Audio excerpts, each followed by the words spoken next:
सटीक भविष्यवाणी चाल चक्र। नमस्कार, बहुत स्वागत है आपका। आप देख रहे हैं चाल चक्र और मैं हूं आपके साथ शैलेंद्र पांडे।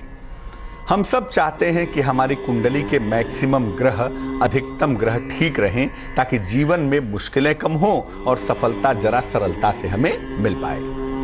ग्रहों को ठीक करने के लिए उपाय भी हमारी कुंडली में मौजूद होते हैं, जिनको अगर हम समझ लें तो बहुत सारे ग्रहों को हम वैसे भी ठीक कर सकते हैं। ग्रहों से बंद होता है, कोई ना कोई रिश्ता होता है, और जब हम उस रिश्ते की कीमत को समझते हैं तो ग्रहों के साथ हमारे संबंध भी बेहतर हो जाते हैं। आज चाल चक्र में बात इसी ग्रहों की और इन्हीं ग्रहों के रिश्तों की। 9 ग्रहों का रिश्तों के साथ क्या संबंध है, आज ये जानने की कोशिश करेंगे। ये जानेंगे कि रिश्तों को मजबूत करके कैसे विशेष फायदा हो सकता है, कैसे विशेष लाभ हो सकता है। रिश्तों को अगर आप संभालते हैं, रिश्तों को अगर आप मजबूत करते हैं तो आपके ग्रह मजबूत होने शुरू हो जाएंगे। ये भी जानने और समझने की कोशिश आज करेंगे। इसके अलावा राशियों की सटीक भविष्यवाणी भी होगी आपके लिए और आप जान पाएंगे क्या होगा आज का शुभ पहर। तो बेहद आसान ये मामला है, हालांकि इसके लिए थोड़ी मेहनत करनी पड़ेगी, लेकिन मामला बहुत आसान है। किसी ग्रह को बेहतर करना है तो उससे एसोसिएटेड, उससे जुड़े हुए आप रिश्ते को बेहतर करें, वो ग्रह आपका ऑटोमेटिकली बेहतर होना शुरू हो जाएगा। कौन सा रिश्ता किस ग्रह से जुड़ा हुआ है और कैसे उसे मजबूत करना है, इस पर बात होगी, लेकिन सबसे पहले आज का पंचांग। आज तिथि है पौष शुक्ल पक्ष की 9वीं तिथि और आज ही 10वीं तिथि का आगाज भी होगा। आज ही 10वीं तिथि भी लग जाएगी। नक्षत्र होगा अश्विनी नक्षत्र। चंद्रमा मेष राशि में संचरण करेंगे और चंद्रमा की इस चाल के आधार पर हम ये समझ पाएंगे कि आपका दिन कैसा रहेगा। राहु काल का समय फिलहाल चल रहा है। ये समय है सुबह के 9 बजे से तकरीबन 10:30 तक।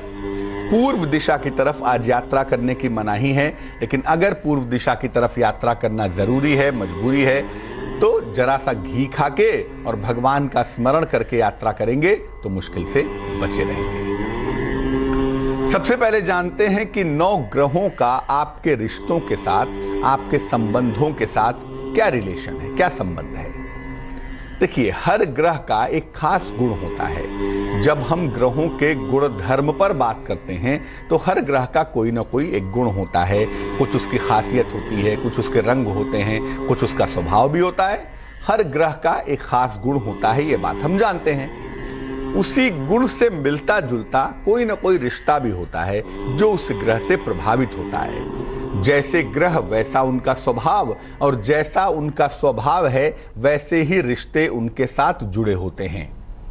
अगर रिश्ते से संबंधित ग्रह कमजोर हो जाए, रिश्ते से संबंधित ग्रह वीक हो जाए तो रिश्ता बिगड़ जाता है। या इसको वाइसे वर्सा भी कह सकते हैं, अपोजिट भी कह सकते हैं कि अगर कोई खास रिश्ता हम बिगाड़ देते हैं, अगर कोई खास रिश्ता हमारा बिगड़ जाता है तो संबंधित ग्रह भी कमजोर हो जाता है, संबंधित ग्रह भी वीक हो जाता है। अगर कोई ग्रह कुंडली में खराब है तो उससे संबंधित रिश्ता आपके जीवन में खराब होगा, ये संभावना निश्चित रूप से बनती है। अब ऐसी दशा में अगर कोई ग्रह कुंडली में खराब है तो उससे संबंधित रिश्ते को ठीक करके आप ग्रह को भी ठीक कर सकते हैं। यानी अगर कोई ग्रह खराब है तो उससे जुड़े हुए रिश्ते को ठीक करिए, और अगर कोई रिश्ता खराब है तो उससे जुड़े हुए ग्रह को ठीक करिए। दोनों ही मजबूत होंगे, और दोनों मजबूत होंगे तो जीवन में सफलताएं आसानी से मिल पाएंगी, जीवन की मुश्किलें बहुत हद तक कम हो पाएंगी। सबसे पहला जो रिश्ता है वो सूर्य का रिश्ता है आपके साथ, और वो रिश्ता है पिता का रिश्ता। आपके पिता के साथ आपका संबंध कैसा होगा, आपके पिता की स्थिति आपके जीवन में क्या है, इसको समझने के लिए विद्वान कुंडली में सूर्य को देखते हैं। यानी सूर्य की पोजीशन को समझकर आप ज्यादा मजबूती से समझ सकते हैं कि आपके पिता की स्थिति क्या है और आपका रिश्ता आपके पिता के साथ क्या है। देखिए, ज्योतिष में पिता का जो संबंध है ये सूर्य से माना जाता है। सूर्य को जगत का प्राण कहते हैं और हमारे पिता भी हमारे जीवन का प्राण केंद्र हैं। इसीलिए ज्योतिष में पिता का जो संबंध है वो सूर्य से माना जाता है। अगर आप अपने पिता का सम्मान करते हैं, उनके साथ रिश्ते बेहतर रखते हैं, तो सूर्य आपका निश्चित रूप से मजबूत होता है, सूर्य आपका निश्चित रूप से स्ट्रांग होता है। अब मान लिया कुंडली में सूर्य खराब है, या सूर्य की कोई मारक दशा है, या सूर्य से संबंधित समस्याएं आपको परेशान कर रही हैं। कैसे अपने पिता के साथ जुड़ें कि सूर्य की मुश्किल दूर हो जाए? सबसे पहला काम, रोज सवेरे उठकर अपने पिता के चरण स्पर्श जरूर करें। बेहद महत्वपूर्ण है ये। और याद रखिए, आप सूर्य को जल चढ़ाते हैं, आप माणिक्य नाम का रत्न धारण करते हैं, आप सूर्य के मंत्र जपते हैं और पिता का सम्मान नहीं करते, सूर्य आपका प्रबल नहीं हो सकता। इसलिए रोज सवेरे उठकर अपने पिता के चरण स्पर्श करें, पिता की सेवा करें, देखभाल करें, उनको जीवन में जो आवश्यकताएं हैं उसकी पूर्ति करने का प्रयास करें। अगर आपके पिता नहीं हैं तो सूर्य को जल दीजिए रोज सुबह, और जल देने के बाद पिता का स्मरण करिए। आपके पिता जीवित नहीं है तो भी, और आपके पिता आपके पास नहीं है तो भी, रोज सुबह सूर्य को जल चढ़ाइए और अपने पिता का स्मरण करिए, पिता को याद करिए। ऐसा करने से भी आपका सूर्य प्रबल होना शुरू होगा और आपके रिश्ते भी पिता के साथ बेहतर होने शुरू हो जाएंगे। दूसरा जो रिश्ता है वो मां का रिश्ता है। चंद्रमा उसका मालिक है, और कहते भी हैं मदर मून। चंद्रमा के अंदर जो मदर पार्ट है, जो मातृत्व का हिस्सा है ना, वो काफी ज्यादा मजबूत होता है। ज्योतिष में माता का संबंध जिस ग्रह से मानते हैं उसका नाम है चंद्रमा। आपके माता की स्थिति कैसी है, आपके माता के साथ आपके रिलेशनशिप कैसे हैं, और आपकी माता का स्वभाव कैसा रहा है, उनका जीवन कैसा रहा है, वो कैसे रही हैं जीवन में, इसको देखने के लिए कुंडली के चंद्रमा को कंसीडर करना पड़ेगा। जो लोग मानसिक रोग से पीड़ित हैं, जिनको साइकोलॉजिकल प्रॉब्लम है या मनस्थिति जिनकी अच्छी नहीं रहती है, ऐसे लोगों को अपनी माँ से ढेर सारा आशीर्वाद लेना चाहिए। याद रखिए, माता पिता का आशीर्वाद वो जादू है ना, जो किसी भी तंत्र मंत्र यंत्र से ज्यादा मजबूती से काम करता है। अब अपनी माता की सेवा कैसे करें कि चंद्रमा प्रबल हो, या ऐसा करने से कैसे जीवन का तनाव, जीवन के कष्ट, जीवन की मुश्किलें दूर हो जाए? रोज सुबह अपनी माता के चरण स्पर्श करें। बचपन में पढ़ते थे हम रामचरितमानस में, प्रात काल उठ के रघुनाथा, मात पिता गुरु नावहि माथा। अर्थात सुबह सुबह उठकर भगवान राम भी अपने माता पिता और गुरु के चरण स्पर्श करते थे। तो राम तो वैसे भी मर्यादा के आदर्श है ना भाई। तो राम एक कैरेक्टर जो बता रहा है कि अगर आप ऐसा करेंगे तो राम की तरह बनेंगे, और राम तो भगवान है, हम सब जानते हैं। तो जीवन में सफलताओं के लिए, खासतौर से चंद्रमा को कंट्रोल करने के लिए, रोज सुबह माता के चरण स्पर्श करें। अपनी माता के स्वास्थ्य का बहुत ध्यान रखें, माता के मन का भी ध्यान रखें कि माता को मानसिक रूप से कोई तकलीफ ना हो, कोई कष्ट ना हो। और अगर आपकी माता नहीं है, मान लिया, तो आप चिंता मत करिए, देवी की उपासना करिए, माँ दुर्गा की उपासना करिए, रोज करिए, और रोज अपनी माता का स्मरण करिए। ऐसे पुत्र पुत्री बहुत बड़े अभागे होते हैं जो अपने माता पिता के न रहने पर उनको भूल जाते हैं, क्योंकि याद रखिए, आप माता पिता को नहीं भूल रहे हैं, आप अपनी किस्मत को जादुई ताले में बंद कर रहे हैं, जहां से आपका दुर्भाग्य आना शुरू हो जाएगा। तीसरा जो रिश्ता है माता पिता के बाद, जिसको हम बहुत महत्वपूर्ण कह सकते हैं, समझ सकते हैं, वो है भाई बहन का रिश्ता। रामचरितमानस में तुलसीदास कहते हैं, सुत वित नारी भवन परिवारा, हो ही जा ही जग बारहि बारा, अस विचार जीव जागहु ताता, मिलहि न जगत सहोदर भ्राता। यानी दुनिया में सब कुछ मिल सकता है लेकिन भाई नहीं मिल सकता। अब आज की डेट में तो स्थिति बिल्कुल अपोजिट है, सबसे बड़ा शत्रु पहले भाई बहन ही हो जाते हैं। इसीलिए मंगल की स्थिति खराब है, मुकदमेबाजी बढ़ रही है, जीवन की तकलीफें बढ़ रही हैं, लेकिन हम उस ओर ध्यान नहीं देते, क्योंकि हमें इस बात की परवाह कहाँ है कि हमारा कौन सा रिश्ता छूट रहा है। बहरहाल अगर हम भाई बहन के रिश्ते की बात करें तो उसकी जिम्मेदारी होती है मंगल की। ज्योतिष में सामान्य रूप से मंगल को भाई बहन से संबंधित माना जाता है। आपकी कुंडली के मंगल को देखकर हम ये इंडिकेट कर सकते हैं कि आपके रिश्ते आपके भाई बहन से कैसे रहेंगे। अगर आप अपने भाई बहनों के साथ अच्छा संबंध रखते हैं तो आपका मंगल ठीक हो जाएगा, या इसके अपोजिट हम ये भी कह सकते हैं कि अगर कुंडली में मंगल ठीक है तो आपके रिश्ते आपके भाई बहन के साथ अच्छे होंगे, ठीक होंगे। क्या करना चाहिए? देखिए, यथाशक्ति भाई बहन की सहायता करिए। एक उम्र बीत जाने के बाद, अपना एक अलग परिवार हो जाने के बाद लोग भाई बहनों की सहायता करने से हिचकिचाते हैं या सहायता करते हैं तो घर में कलह कलेश होने लगती है। इसको जरा सा तालमेल आपको बैठाना पड़ेगा, लेकिन जितना आप कर सके, आसानी से अफोर्ड कर सकें, अगर आपके भाई बहन को आपकी आवश्यकता है तो उनकी सहायता जरूर करें। भाई बहनों के साथ एक साथ भोजन करने का प्रयास करें। महीने में 15 दिन में, 2 महीने में एक बार कोशिश करें कि सारे भाई बहन एक साथ मिलकर भोजन करें, तो कितना सुंदर होगा। मंगल भी प्रबल होगा और मंगल की मुश्किलें भी दूर हो जाएंगी। कुछ ऐसे हमारे भाई होंगे, कुछ ऐसे हमारी बहनें होंगी जिनके भाई बहन नहीं हैं। तो जिनके भाई बहन नहीं हैं, ऐसे लोग हनुमान जी को ही अपना भाई मान लें, हनुमान जी को ही अपना रिश्तेदार मान लें और हनुमान जी की उपासना करें। हनुमान जी भी एक सक्षम भाई की तरह आपकी रक्षा करेंगे और आपकी कुंडली की मंगल की समस्याओं को दूर करेंगे। बुध, मरकरी, बुध के साथ जो रिश्ता जुड़ा हुआ है वो है ननिहाल का रिश्ता। आपके मदर साइड का रिश्ता, आपके नाना नानी, मामा मामी, मौसी, ये जो जिसमें म लग गया, मैटरनल साइड रिलेशनशिप जो है, ननिहाल का रिश्ता जो है वो बुध का रिश्ता है। ज्योतिष में नाना नानी और ननिहाल के लोगों का जो विचार है ये बुध से किया जाता है। अगर ननिहाल के लोगों का सम्मान न किया जाए तो बुध कमजोर हो जाता है। आपको लगता होगा अरे क्या फर्क पड़ता है, माँ मामी को नहीं पूछा, मौसी मौसा को नहीं पूछा, ना नानी से कोई मतलब नहीं है, क्या फर्क पड़ता है, उनके पास भी टाइम नहीं, मेरे पास भी नहीं है। तो अगर आपके पास टाइम नहीं है तो आपका बुध के पास भी आपके लिए टाइम नहीं है, आपका बुध कमजोर हो जाएगा। या यूं कह लें कि अगर कुंडली में बुध कमजोर होगा तो ननिहाल के साथ रिश्ते कमजोर होने शुरू हो जाएंगे।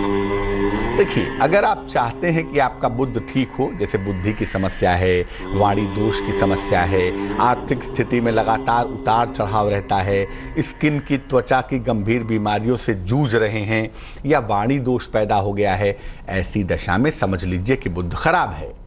तो बुध खराब है, वो जुड़ा कहाँ से हुआ है? वो जुड़ा हुआ है ननिहाल से। इसीलिए कहते हैं ना, जेनेटिक फीचर्स आ जाते हैं। जो आपके जीवन की समस्या है वो अनुवांशिक होती है। 23 गुणसूत्र पिता की तरफ से और 23 गुणसूत्र माता की तरफ से आते हैं। तो जो मैटरनल पार्ट के गुण हैं, जो जेनेटिक्स में आ रहे हैं, वो ननिहाल से भी तो आ रहे हैं ना। इसीलिए जीवन में कुछ समस्याएं ऐसी होंगी तो डेफिनेटली ननिहाल की तरफ से आएंगी, अनुवांशिकता के नियमों के आधार पर।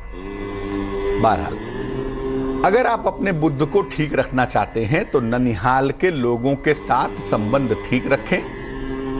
ननिहाल अपने चले जाएं, वहां से कोई पौधा ले आएं, छोटा सा ही पौधा हो, तुलसी का पौधा हो, कोई फूल का पौधा हो, इसे लाके अपने घर में लगाएं और साल में एक बार, एक दिन के लिए ही सही, कुछ घंटों के लिए ही सही, अपने ननिहाल जरूर जाएं। याद करें अपने बचपन को, जब गर्मी की छुट्टियों में सारी जमात आपके ननिहाल में इकट्ठा होती थी। तो बेहतर यही होगा कि ननिहाल के साथ अपने रिलेशंस को ठीक रखें ताकि आपका बुध बेहतर हो सके। जेनेटिक्स का जो दूसरा प्लेनेट है, जहां से दूसरे संस्कार आते हैं आपके जीवन में, आपके शरीर में, उसका नाम है जुपिटर, बृहस्पति। और वो जिस रिश्ते को कंट्रोल करता है वो है दादा दादी का रिश्ता और आपके जीवन के वृद्ध लोग। आपके जीवन में आपके दादा दादी हैं और जो वृद्ध लोग हैं आपके जीवन में, जो बुजुर्ग लोग हैं आपके जीवन में, वो जुपिटर है, वो बृहस्पति है। इसीलिए आपकी कुंडली से, आपकी कुंडली के बृहस्पति से दादा दादी की स्थिति का विचार किया जाता है। यह बताता है कि आपके जीवन में कौन कौन से वृद्ध लोग हैं, कितने वृद्ध लोग हैं, आपके साथ उनका रिलेशन कितना है और उनका आशीर्वाद कितना है आपके ऊपर, ये आप जान सकते हैं अगर आप अपनी कुंडली के बृहस्पति को जाने और समझें। क्या करना चाहिए? देखिए, अपने दादा दादी और बुजुर्गों का सम्मान जरूर करें। लोग ये कहते हैं क्या फालतू बातें इनकी कौन सुने, ऐसी ऐसी बातें करते हैं, इसका कोई मतलब नहीं है। उनकी हर बात का मतलब होता है। उनके पास अनुभव की वो लकीर है, अनुभव की वो थाती है जिसका कोई जवाब नहीं होता। इसलिए अपने दादा दादी और बुजुर्गों का सम्मान करना सीखिए। कुछ समय उनके पास बैठकर देखिए, जो अमृत रस वहां से बरसेगा ना, उस अमृत का कोई मूल नहीं होता। इसीलिए अपने दादा दादी का सम्मान जरूर करिए ताकि बृहस्पति आपका ठीक रहे। समय समय पर उन्हें गिफ्ट्स दीजिए, उन्हें कपड़े दीजिए, उन्हें मिठाई दीजिए। वैसे तो उन्हें ये सब नहीं चाहिए, उन्हें सिर्फ प्रेम चाहिए होता है अपने नाती पोतों का, अपने बच्चों का। अगर आप उनको प्रेम करेंगे ना तो वो वैसे भी गदगद रहेंगे। इसलिए अपने दादा दादी का और अपने जीवन के बुजुर्गों का सम्मान करिए। उन्हें समय समय पे गिफ्ट्स दीजिए, उनकी बातें सुनिए, उन्हें मिठाई दीजिए और उनसे प्रेम से बात करिए। इतना आशीर्वाद मिलेगा ना आपको कि आपकी कुंडली का खराब से खराब बृहस्पति भी क्यों नहीं होगा, आपको नुकसान नहीं पहुंचाएगा।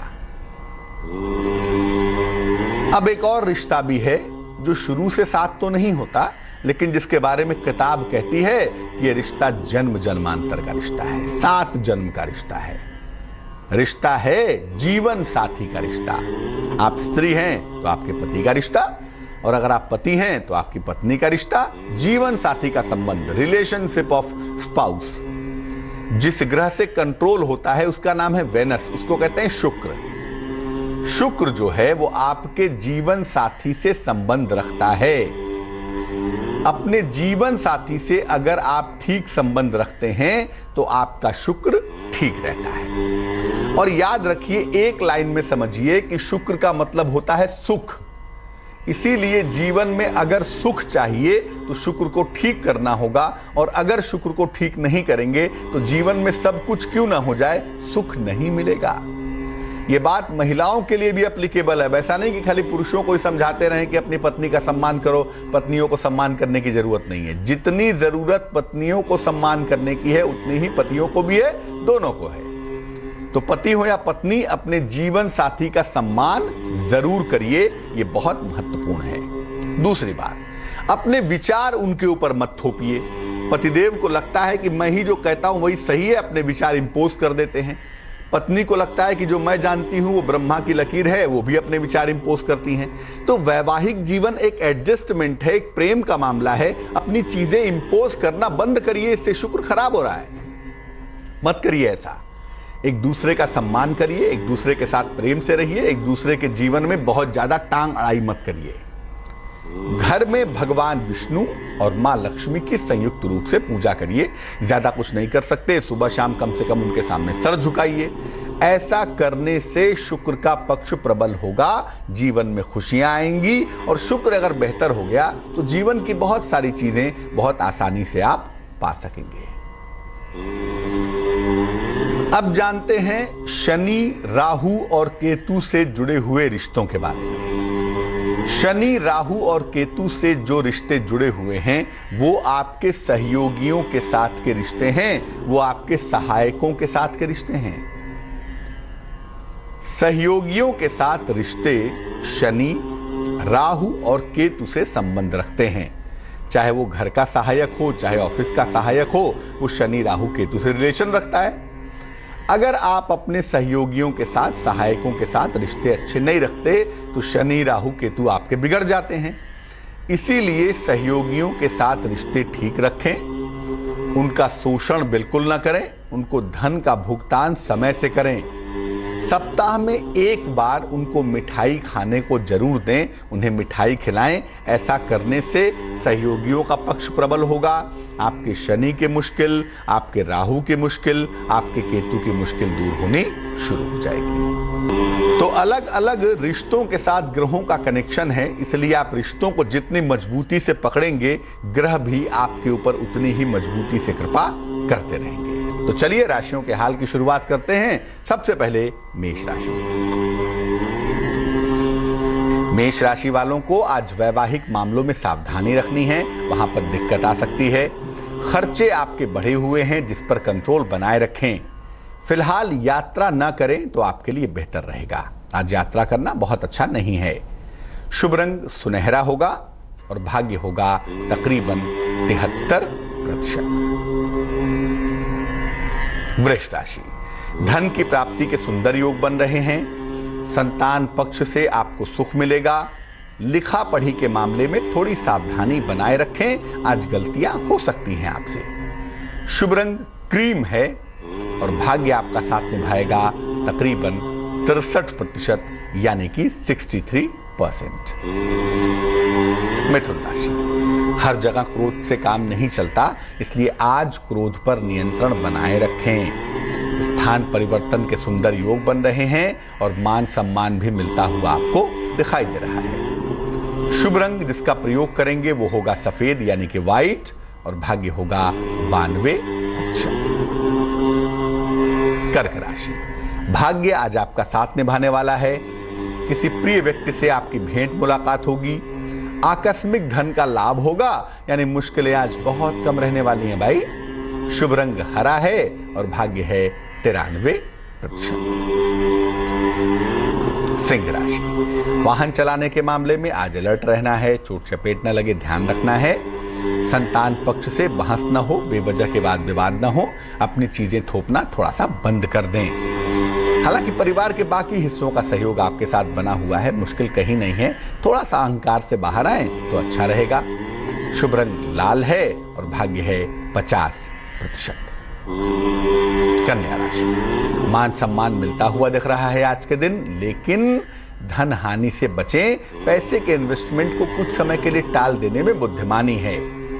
छोटी छोटी बातों पर अनावश्यक तनाव ना पाले तो अच्छा रहेगा। शुभ रंग जिसका प्रयोग करेंगे वो होगा नारंगी, ऑरेंज होगा और भाग्य आपका साथ निभाएगा तकरीबन 63%। तुला राशि, किसी भी तरह के वाद विवाद से आपको बचाव करना है, वाद विवाद से बचना है। अनावश्यक तनाव मत पालिए और नौकरी के बारे में, परिवर्तन के बारे में अगर आप डिसीजन लेने को तैयार हैं तो जरा सा सोच समझकर निर्णय लीजिएगा, वही अच्छा होगा। शुभ रंग जिसका प्रयोग करेंगे वो होगा लाल और भाग्य आपका साथ निभाएगा 69%। वृश्चिक राशि, किसी धार्मिक स्थान पर आप जा सकते हैं, इस बात की संभावना बनती है। उपहार का, सम्मान का लाभ मिलता हुआ दिख रहा है और साथ ही साथ कोई शुभ सूचना जो कि आपके करियर से जुड़ी हुई है वो भी देर शाम तक मिलती हुई दिख रही है। शुभ रंग क्रीम है आपका और भाग्य है 77%। धनु राशि, मुकदमेबाजियों से बचाव करें। अनावश्यक क्यों खुराफाते कर रहे हैं। महत्वपूर्ण काम न टालें और जोश में आकर किसी को कोई वादा मत कर बैठिएगा, वरना आगे चल के फंस सकते हैं आप। शुभ रंग सिल्वर, चांदी जैसा रंग और भाग्य होगा 51%। मकर राशि, खान पान पर नियंत्रण बनाए रखें। किसी प्रिय व्यक्ति से मुलाकात होने की संभावना भी बन रही है और नई नौकरी मिलने के योग भी बने हुए हैं। शुभ रंग स्लेटी होगा आपका और भाग्य होगा 65%। कुंभ राशि, मान सम्मान मिलता हुआ दिख रहा है। आर्थिक उन्नति होने की संभावना है, लेकिन याद रखें कि दूसरों की भावनाओं और जरूरतों को समझें। केवल आपको ही तकलीफ है, दूसरे को तकलीफ नहीं है, दूसरे की परवाह नहीं कर रहे हैं। इस टेंडेंसी से अगर बाहर निकले ना तो बहुत अच्छा रहेगा। शुभ रंग बहरहाल भूरा है आपके लिए और भाग्य है 87%। मीन राशि, शिक्षा प्रतियोगिता में आपको सफलता मिलेगी। धन का लाभ होगा और कोई बहुत बड़ी समस्या जो आपके ऑफिस में चली आ रही थी, जिससे आप परेशान चले आ रहे थे, उससे भी छुटकारा मिलता हुआ अब दिखाई दे रहा है। शुभ रंग चमकदार नीला, ब्राइट ब्लू और भाग्य भी क्या कहने 93%। बेंगलोर से रीता हमारे साथ जुड़ रही हैं, उनसे बात करते हैं। बताइए जी, मेरा नाम रीता है। 14 अप्रैल 1980 में बर्थ डेट है। 14 अप्रैल 1980। समय बताइए। सुबह 7 से 9 के बीच में, एक्चुअल तो नहीं मालूम है। कहाँ पे जन्म हुआ है बहन जी? ये पटना के पास है, डिस्ट्रिक्ट बख्तियारपुर। डिस्ट्रिक्ट पटना है, पोस्ट बख्तियारपुर। क्या मुश्किल है? एकदम सुख शांति नहीं है जिंदगी में, एकदम क्लेश रहता है, कहीं भी यश मान सम्मान एकदम नहीं है, धन का भी अभाव है, बहुत परेशानी है। किसी पंडित ने बताया कि चंडाल दोष और अंगारक दोष है, क्या सही है? और क्या करना चाहिए, थोड़ा इसका समाधान बताइए। 1 से 9 के बीच में कोई संख्या बोलिए। 7। देखो बहन जी, सबसे पहले तो आप ये जान लीजिए कि आपने अपने जन्म का बहुत स्पष्ट समय नहीं बताया, तो हम लग्न कुंडली का एनालिसिस नहीं कर सकते, लेकिन हाँ, सूर्य और चंद्र कुंडली का अध्ययन जरूर कर सकते हैं। सूर्य कुंडली जो आपकी बनती है वो मेष लग्न की बनती है, चंद्र कुंडली आपकी मीन लग्न की बनती है, यानी राशि जो है आपकी वो मीन है। इस कुंडली में अंगारक दोष, गुरु चांडाल दोष, नंदी दोष जैसा कुछ भी नहीं बनता, क्योंकि बृहस्पति आपका वक्री है और वक्री बृहस्पति पर ये योग अप्लाई नहीं होते। इसीलिए जब भी कोई इस तरह की बात करे तो चिंताएं दिमाग से निकाल दें, ऐसी कोई समस्या नहीं है। लेकिन आपकी जो मेष लग्न का सूर्य लग्न है और मीन लग्न का चंद्र लग्न है, इन दोनों के लिए ही सबसे महत्वपूर्ण ग्रह चंद्रमा है और वो अपने परम शत्रु बुध के साथ बैठा हुआ है। तो ज्यादातर जो समस्या है ना वो मेंटल प्रॉब्लम है, मानसिक समस्या है, परिवार में मुश्किलें हैं, क्योंकि बुध नीचस्थ है, आर्थिक स्थिति बहुत अच्छी है नहीं, परिवार में कलह कलेश बहुत हैं और बुध की वजह से सेहत की समस्याएं भी आपको परेशान कर रही हैं। अब जहां तक इसके इंप्रूवमेंट का सवाल है, शनि जनवरी के आखिरी में, इसी महीने के आखिरी में धनु राशि में ट्रांजिट करेंगे। तो शनि के धनु राशि में जाने के साथ ही आपके पारिवारिक जीवन की, आर्थिक जीवन की मुश्किलें कम होनी शुरू हो जाएंगी, आपकी समस्याएं दूर होनी शुरू हो जाएंगी। कुछ उपाय आप कर लें जिससे आपकी मुश्किलें कम हो जाएं। एक तो अपने घर के पूजा स्थान को बिल्कुल साफ सुथरा रखें और रोज शाम को वहां पे सरसों के तेल का या तिल के तेल का दीपक जलाएं, घी का दीपक नहीं जलाएंगे। एक काम तो ये कर लें। दूसरा काम आप ये करें कि बृहस्पतिवार के दिन कढ़ी बना लें, पीले चावल बना लें, माने पीली कोई भी चीज खाने की बनाएं, भगवान को भोग लगाएं और फिर घर के सब लोग मिलकर एक साथ खा लें। तीसरा काम आप ये करें कि शनिवार को शाम को, रात में जब भी आपको मौका मिलता है, 1 घंटा समय निकालिए, नहाने वहाने के बाद हनुमान जी के सामने बैठकर सुंदरकांड का पाठ कर लीजिए। तो अगर ये 3 उपाय किए जाएं तो मैं उम्मीद करता हूं कि मुश्किलें दूर हो जाएंगी। और जब भी आपको लगे कि दिक्कतें ज़्यादा हो रही हैं, समस्या थोड़ी बढ़ रही है, प्रॉब्लम का समाधान नहीं दिख रहा है, तो कुछ करना नहीं है, हनुमान जी के मंदिर जाके एक लाल फूल उनको चढ़ाइएगा, आपकी मुश्किल दूर हो जाएगी। तो वैसे भी आपको बताया कि जनवरी के बाद समय अच्छा है, थोड़े से उपाय करें, ईश्वर ने कृपा की तो सब कुछ बहुत सुंदर हो जाएगा। एक दर्शक जुड़ रही हैं, नीता है हमारे साथ दिल्ली से, उनसे बात करते हैं। नीता बताइए। हेलो जी बताइए। तो जी हेलो, नमस्कार। नमस्कार जी बताइए। मुझे एक बच्चे के बारे में पूछनी है अपनी। उसकी डेट ऑफ बर्थ है 9 फरवरी 9 फरवरी 1980। 1980। समय बताइए। और टाइम है 11:50। ये रात्रि सुबह के, या रात के शाम के, रात के। कहाँ पे और जन्म जन्म हुआ है? स्थान है दिल्ली। क्या जानना चाहती हैं? पंडित जी, इसके शादी के लिए पता नहीं क्यों नहीं कर रहा है लड़का ना, और हम सब बहुत परेशान है। इसका बिहेव भी अच्छा नहीं है घर में, इतनी उम्र हो रही है, पता लड़का नहीं क्या आपकी चक्कर है, शादी हम सब- करने के लिए तैयार नहीं हो रहा है। इसका कुछ अच्छा बता दीजिए। नहीं, लड़का आपका शादी करने को तैयार नहीं हो रहा है। हाँ, क्या कहता है, शादी नहीं करेंगे? नहीं करना है। हमने कहा कहीं अपने आप करनी है, अपने आप कर लो, वैसे भी वैसे कर लो। आप बताओ, 37 ईयर्स का हो गया है, कब करेगा फिर? और एक ही बेटा है हमारा। कुंडली आपके बेटे की तुला लग्न की है, राशि वृश्चिक है, विवाह का जो मालिक है वो मंगल है, 11वें खाने में राहु के साथ बैठा हुआ है, दूसरे खाने में चंद्रमा नीचस्थ है, और तुला लग्न की कुंडली का सबसे महत्वपूर्ण ग्रह शनि कुंडली के 12वें खाने में चला गया है, कन्या राशि में। देखो, कन्या राशि बहन जी वैसे भी दुविधा की राशि होती है। ऐसा नहीं कि शादी नहीं करना चाहते हैं, लेकिन मन में दुविधाएं हैं कि शादी करने के बाद के परिणाम बुरे ना हो जाएं, शादी करने के बाद जीवन खराब ना हो जाए, और कहीं ना कहीं एक रिलेशनशिप भी इस समय दिखाई दे रही है, कहीं ना कहीं भी एक रिलेशनशिप भी जरूर रही है, जिसको लेकर भी मन में दुविधा है कि वो शादी हो जाए तो बड़ा अच्छा, नहीं तो कुछ समय वेट कर लें। हालांकि कुंडली ये कहती है कि हम प्रयास करें या ना करें, इस साल के आखिरी में 2017 के अंत में या 2018 के मई जून के आसपास इनकी शादी होनी चाहिए। ये शादी इनकी अपनी इच्छा से होगी, किसी जाने पहचानी लड़की के साथ, जिसमें परिवार वालों की सहमति दिखाई दे रही है। दूसरी बात यह है कि इस समय जो इनकी दशा चल रही है वो चल रही है बुध की महादशा, और अंतरदशा फिलहाल इनकी चल रही है शनि की। अब बुध में शनि की दशा में बिहेवियर का खराब होना, निर्णय लेने में जल्दबाजी करना, इस तरह की समस्या होना बड़ा आम बात होती है, बड़ी स्वाभाविक सी होती है बात। अगर इनके लिए शनि की पूजा की जाए तो एक तो विवाह जल्दी हो जाएगा, दूसरे इनका व्यवहार स्वभाव ठीक हो जाएगा, और तीसरे कहीं ना कहीं करियर में भी तरक्की कर पाएंगे। तो अगर ये खुद करें तो बहुत अच्छा, वरना आप इनकी माता जी हैं, ओम शं शनैश्चराय नमः इस मंत्र का सुबह शाम 108 बार जप कर लीजिए। काला तिल खरीद लाइए, थोड़े से काले तिल, और उसको बढ़िया से धो के साफ कर लीजिएगा, और वही काले तिल एक काले कपड़े में बांध के, धो के साफ करने के बाद एक काले कपड़े में बांध के पोटली बना के इस काले तिल को घर के किसी भी कोने में भारी चीज से दबा दीजिएगा। और तीसरा काम ये करिए कि इनके लिए एक बढ़िया कपड़ा सिलवा दीजिए जो थोड़ा सा वाइटिश हो, क्रीम कलर का हो या सफेद रंग का हो, शर्ट हो, टी शर्ट हो, जो भी हो, वो इनके लिए ले आइए और इनको किसी भी शुक्रवार को प्रेम पूर्वक दे दीजिएगा।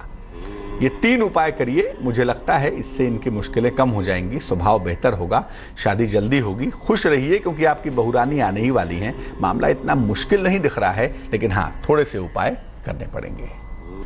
तो आज हमने बात की राशियों और रिश्तों के बारे में, और ये समझा कि अलग अलग ग्रहों से, अलग अलग राशियों से किस रिश्ते का संबंध है।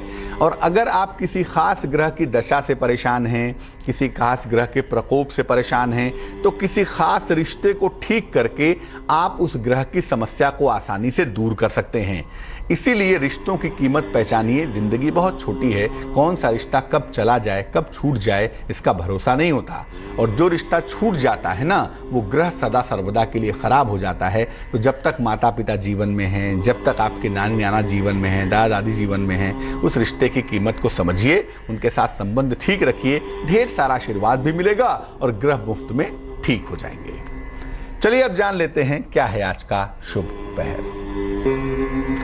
आज का शुभ पहर है शाम को 7:30 से रात के 9 बजे तक। इस समय में शनि चालीसा का पाठ करिए। अगर आप शनि चालीसा नहीं है, आपके पास नहीं है शनि चालीसा, तो ऐसी दशा में ओम शं शनैश्चराय नमः शनि का बेसिक मंत्र है, इस मंत्र का भी 108 बार जप कर सकते हैं। या तो शनि चालीसा का पाठ करें या तो शनि मंत्र का जप करें। ऐसा करने से करियर संबंधी जो भी मुश्किलें चली आ रही हैं वो सप्ताह भर में 10 दिन में दूर होनी शुरू हो जाएंगी। लेकिन ये करना होगा भाई शुभ पहर में ही, और शुभ पहर का समय होगा शाम को आज 7:30 से तकरीबन 9 बजे तक। तो आज के लिए चाल चक्र में बस इतना ही। मुझे दीजिए इजाजत। नमस्कार।